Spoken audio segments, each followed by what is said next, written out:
start this event just talking about the role of women in the revolution, past and present. That was the delegation that Kenya coordinates in April to Cuba. I'm Jessica. I'm part of the Women's for Peace team.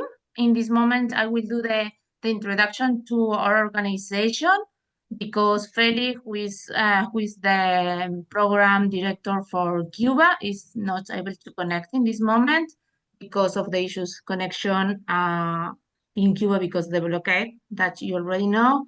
So I will tell you a little more about our work, our about Women for Peace. That if you don't know, we have been working in Latin America and the Caribbean for almost more than 20 years.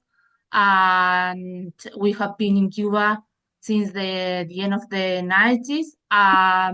Well, we are building transnational grassroots solidarity to resist violence, poverty, and oppression in the US and Latin America and the Caribbean. And in this moment, we are just working in Cuba.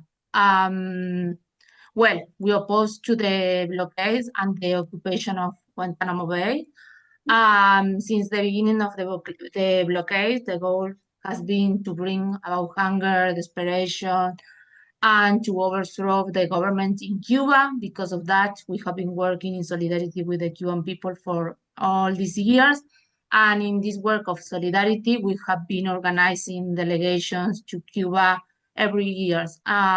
Only during the pandemic, we will not be able to be there organizing delegation, but then we have doing at least 4 or 5 delegations every year. And in this case, is the report back of the April delegation that was coordinated for Kenya, who will be doing the presentation, and with other colleagues from this delegation. And the focus of the delegation was the women in the revolution. So here we are, Kenya. Let me know when you are ready. I'm ready. Okay, great. Okay, so hi everybody.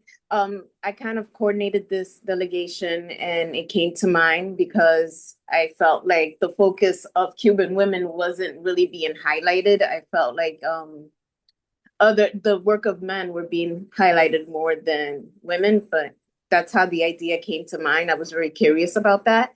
So for logistically, the delegation took place from April 2nd to April 11th. We visited 3 places, of course, Havana, Santa Clara, and Cienfuegos, which is absolutely gorgeous. So like I said before, the purpose of this delegation was to study the role of women in the revolution from the past to the present. Like, how are they still maintaining resistance? What role are women having maintaining that resistance, because you can't do anything without women. So that's where we stayed. We stayed at the Martin Luther King Center. Let me move my box because I'm trying to read. Wait, I got my phone open. Okay, so Witness for Peace, I gave them a couple ideas. They have their connections on the ground, and they did a really good job of kind of encompassing everything, every aspect of Cuban society, at least that we could access. So we did go to farms, we went to community-based organizations, we went to spiritual locations. So it was a very all-encompassing delegation. So I hope everybody was pleased. So next slide. Okay, so the first place I'm going to talk about is Garabuni. I hope I'm pronouncing that correctly, which is led by Kenya Serrano, another Kenya, yay. So Karibuni means welcome in Swahili. This is actually a connect that Erin gave me, so I really appreciate her for that. We started off, we came in, it was in Old Havana, it was located.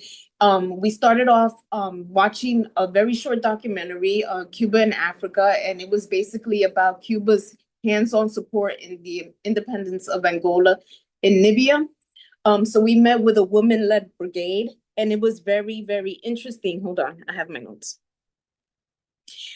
Because it was impactful to see women who took up arms and actually had a hands-on role in the independence of African countries. I thought that was so dope.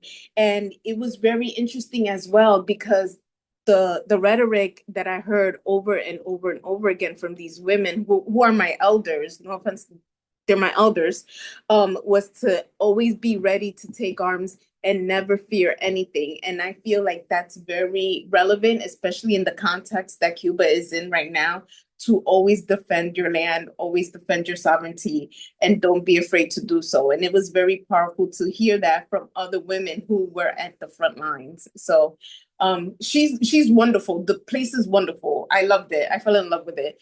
But thank you, Erin, for that connect. And that was Karabuni. Next slide.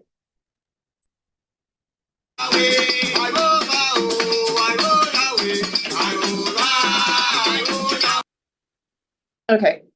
Yeah, that's a short video to give you guys a sense of what this other place, the next place that we visited, it was called Rincón de los Milagros, which means miracle corner, literal, if you translate it literally. So this was a project that was developed by the community, and it connected very strongly to the Haitian Revolution. It talked about the Haitian presence in Cuba and how that came about. And it's a place where they uplift, enhance. It was a beautiful place where they connect the Haitian culture and their relationship with Cuba. I get really emotional when I see spiritual places like that because I don't think that a country could liberate themselves without spirituality. And I get really overwhelmed with the music and everything. So that was a short clip of what we saw. If Jessica could just be so kind of making it bigger and pressing play. I forgot to tell her that this was the third video I had.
Okay, I wanted to point out a couple of things. Well, you saw Feli, he was the director of Witness for Peace, but also the young lady that's drumming with the blue scarf on her head.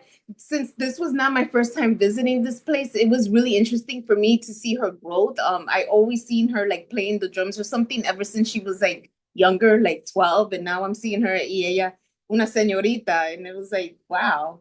But yeah, she basically was raised in this location, in this place, in this culture, in this atmosphere, and that was just fire. And that's the whole group right there. Next slide. One of the other places that we did visit is a museum of sorts called Casa de Africa. I know that there's people on this call that have been to Cuba a couple of times, so they're probably familiar with this place. But Casa de Africa is an African-based museum. It highlights the African presence in Cuba. One thing I really like about Cuba is that they don't deny it, they don't erase it. Instead, they embrace it. They embrace their African heritage. So that's really cool, especially coming from a country that does the contrary. But an also interesting fact about this museum is that every item in the museum was gifted or donated by an African country, which goes contrary to other museums where things were looted. The first map that we see right here was donated by Raul Castro. The second photo is just the placement of slaves in the ship coming to the different locations where they were dropped off to work. And the third picture is kind of like a punishment tool for Africans. Yeah. From the photo, it looks like they put their foot in it and their neck in it. I got whipped. But that's Casa de Africa. I also heard that there's another Casa de Africa in Santiago. I have to make my way over there. But yeah. Next slide. And Martha was on the trip too, but she's being mad quiet. If she wants to jump in and say something, that would be really, really dope. Okay. This is a very interesting place that I found on Instagram, just kind of surfing. It's a bookstore called Librería Este. Este. I hope I'm saying it correctly. Este means hope in Yoruba. It's a bookstore where they highlight Afro-Cuban writers, mainly women, from the motherland and from the Caribbean. It's the first Afro-centered bookstore in Cuba since the abolishment of slavery. It, like I said before, it highlights the stories of a lot of African Cuban women and other African writers. And it taught me, I walked away from that experience learning that preserving those stories, preserving those voices is a form of resistance. It is led by that woman in the center with the yellow dress. She was a medical doctor before she became the developer of this project. This project is about 2 years old. It's a small bookstore, modest, but she speaks of it with so much passion and love and appreciation. So the conversation took hours, and we talked about everything. And of course, we talked about the blockade and how the blockade is impacting the circulation of books and the publishment of books and the things that she has to go through to kind of get her hands on these writings. But yeah, it's a small place. It's Rio, I think it's called. That's the neighborhood that it's in Havana. Ed is called Ed, and then it's Cerro. From my research, because that was, I'm not really paying attention. Now I'm being more mindful of where I am in the world. But from my research, it's a marginalized neighborhood in Havana. Very tucked in, very out the way. She's very passionate. But check her out on Instagram. It's a brand new bookstore. It was just developed. So yeah. And she also said that her favorite Cuban writer was Daisy Castillo. I kept that in mind. I bought a couple of books from her. But yes, passionate individual. Next slide. It is a very beautiful place that is located at Sierra Cristal. Okay, of course, hold on. I need water in my life.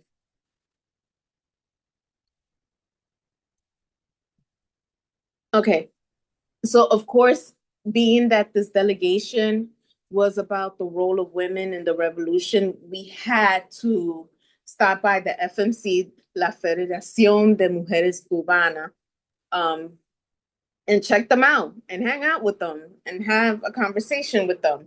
The thing that happened that day, we went on April 7th. That was the schedule to talk with a representative of the FMC.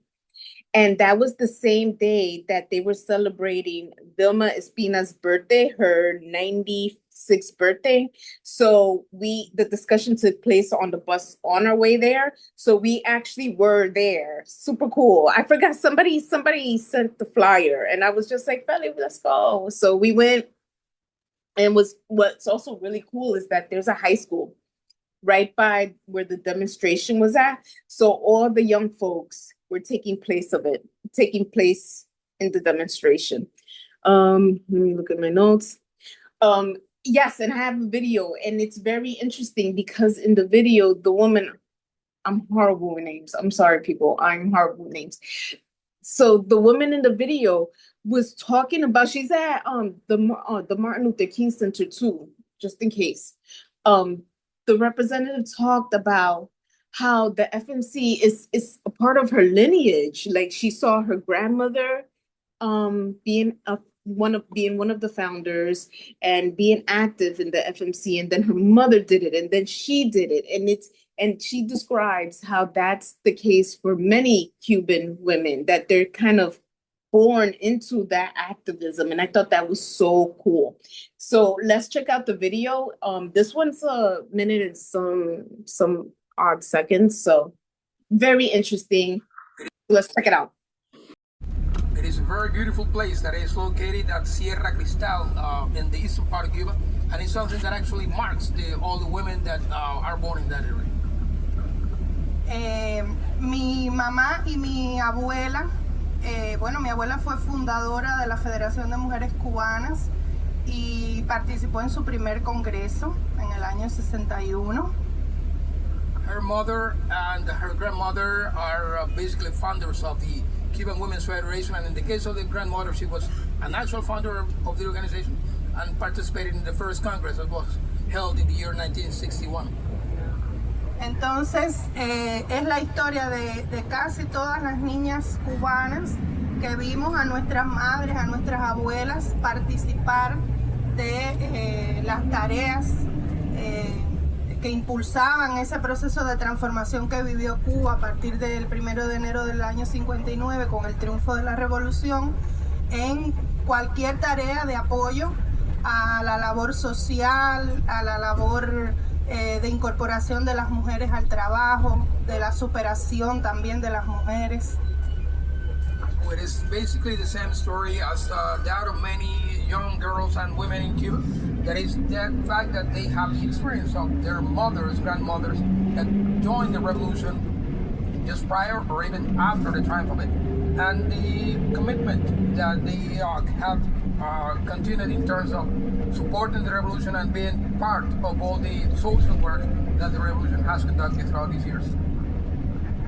La Federación de Mujeres Cubanas agrupa todas las mujeres cubanas a partir de los 14 años que se quieran incorporar voluntariamente. So the Cuban Women's Federation gathers all women that on a voluntary basis from the age of 14 want to join the organization. Se funda el 23 de agosto de 1961, acaba de cumplir 65 años de fundada en agosto, y su labor fundamental es la defensa de los derechos de las mujeres, pero también tiene un marcado interés en trabajar con las familias. So it was established in August 23rd, 1961, and the most important mandate of the organization is to safeguard the interests of women, but also has a mandate of working towards the improvement of the Cuban families. I wanted to say something about the FMC. She basically spoke about how you could join, young women, señoritas, they could join the FMC at the age of 14, and basically it advocates for women in the workplace, reproduction rights, but also the structure of the family. So the family is the cornerstone of the society. That's what I wanted to say. Cool.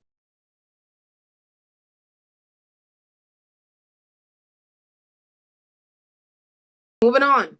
Muñeca Negra, Black Dog. Muñeca Negra, I'm not sure if anybody has been there before, but Muñeca Negra is a community-based organization that really represents Black dolls, and they got their name because of the lack of representations of Black dolls. It's a grandmother, mother, granddaughter kind of team. This is from Black Doll. Oh wait, I'm not sure if you guys can see my screen, but the little doll next to me, that's from Muñeca Negra, and also I have another piece from Muñeca Negra.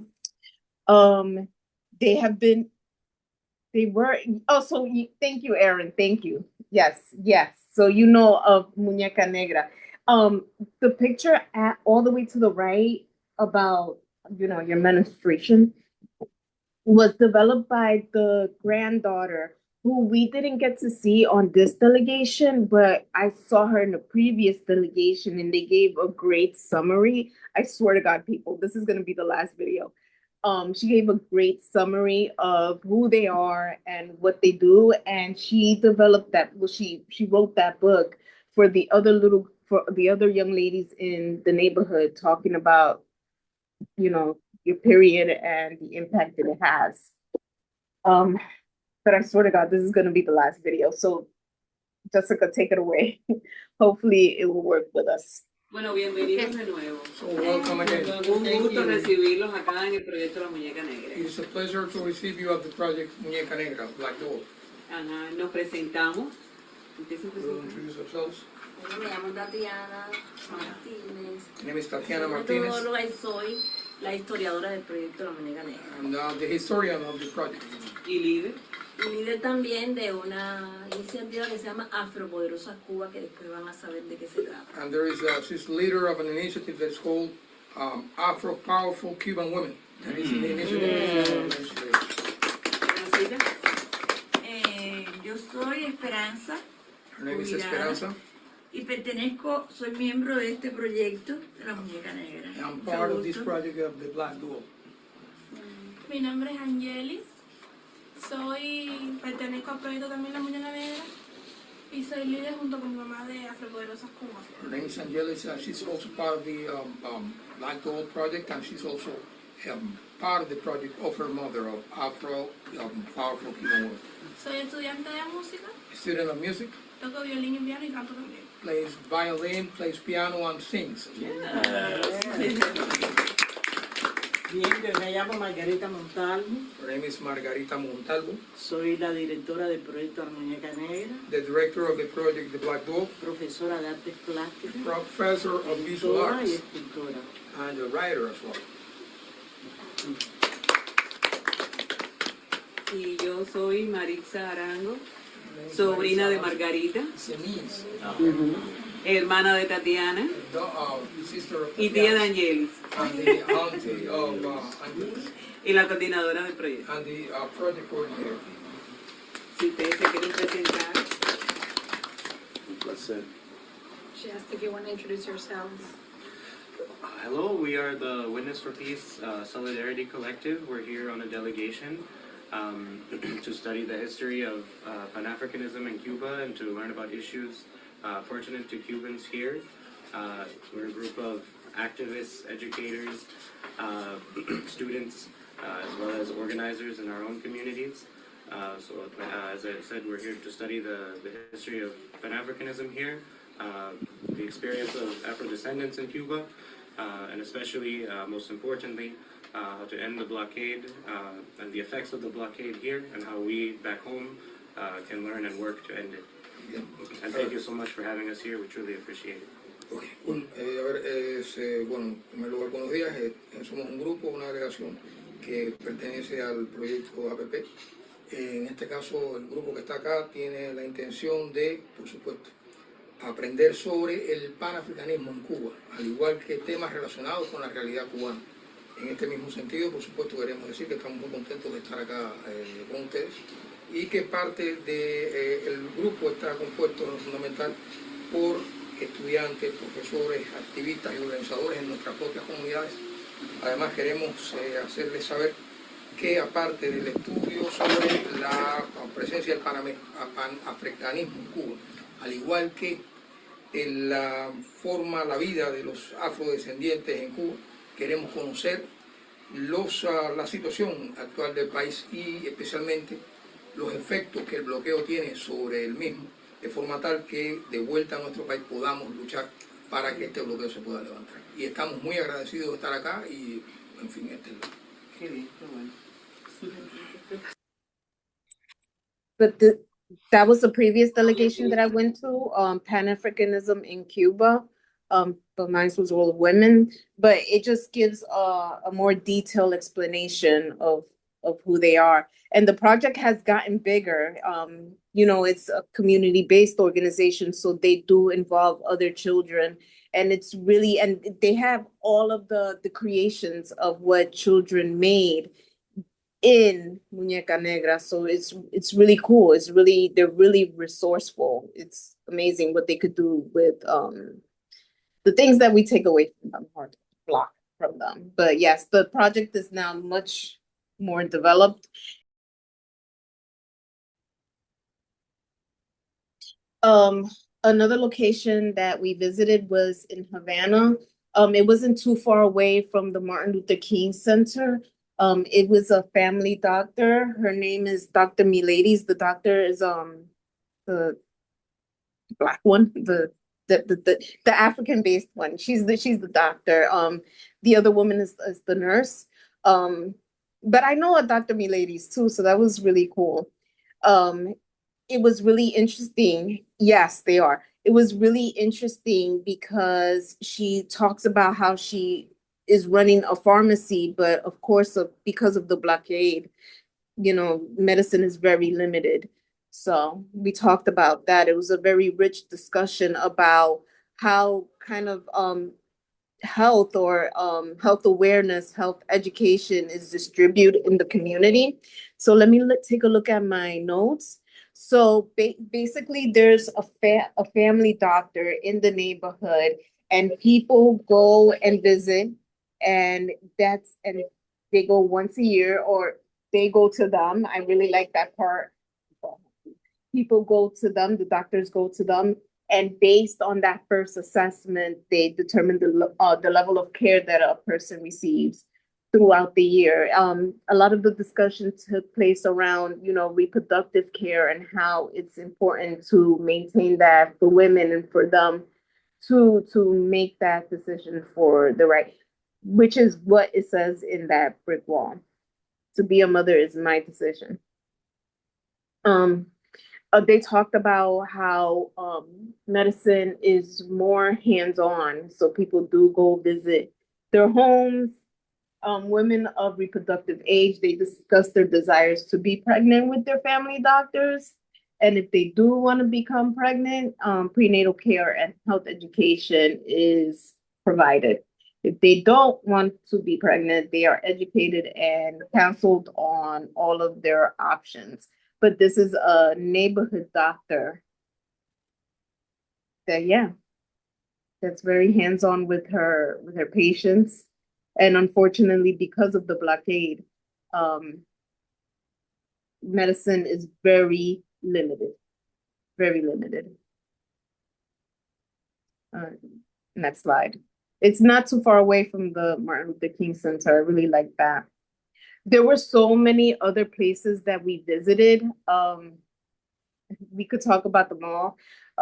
We went to a tobacco farm. We went to another org in the community, and it was a very rural place. We went to so many different places, but I think that those are the two places that I really wanted to highlight. For next steps, I really want to draw people's attention to two delegations that are currently, well, they're going to happen. The first delegation is caring for the people, caring for the land, health, justice, and education in Cuba. That one is taking place from December 3rd to December 12th, and the application deadline is September 15th. Another delegation that is coming up is in 2027. This one I'm going to be leading is resistance through spirituality. Cuba is a very spiritual place. It's exploring African spirituality in Cuba. I added that part. Jessica and Feli doesn't know, but now they know. But I added that part. This one is taking place in April 20th through April 29th. Next. Okay, so organizing around CUba, yes, going to delegations is a very positive and impactful step that people could take, and it could be life-changing, actually.